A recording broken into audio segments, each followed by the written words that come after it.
Ассаламу алейкум достор, барыңыздар кутмандуу күн. Бүгүн сиздер менен ушундай сонун болгон пицца жасайбыз. Андыктан акырына чейин бирге болуңуздар.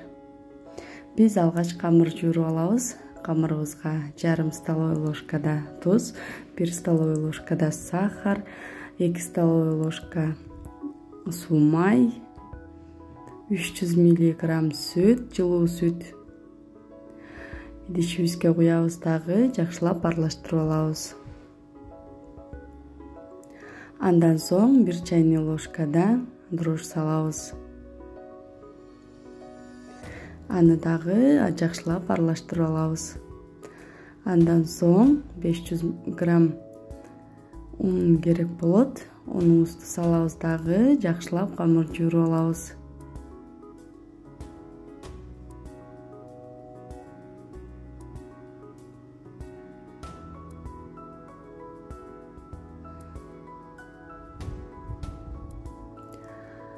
Мынакей бизде камырыбыз даяр болду. Эми камырыбызды 40 минут ага ачытканы коебуз.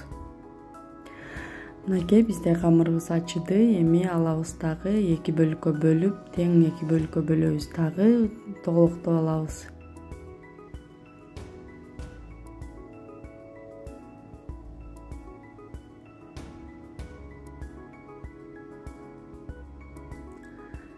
Эми үстүнө сүйкөгөнгө соусун даярдайбыз.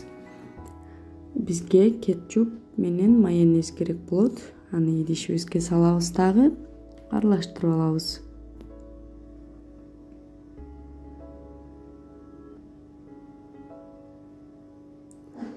Бул эң эле жөнөкөй соус. Эми камырыбызды алабыз дагы, жайып алабыз.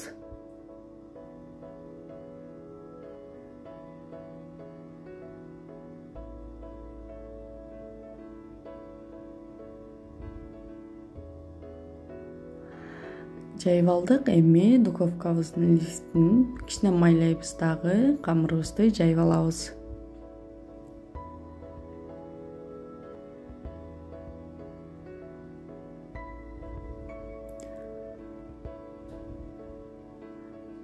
Үстүн ушундай кылып сүйкөйбүз дагы. Андан соң сырды салабыз.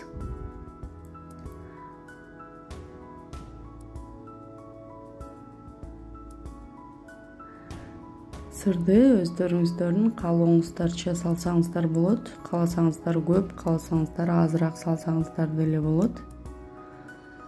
Мен көп салдым. Сырдын көп болгону пиццага жакшы,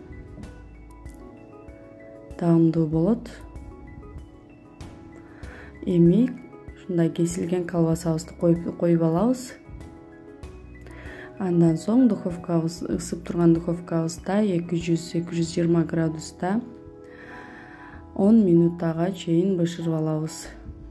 Мынакей бизде пиццабыз даяр болду. Сиздерге жаккан болсо жасап көрүңүздөр. Дагы майбагандай сонун, ушундай тестасы дагы жумшак болот. Каналыма катталганды унутпаңыздар.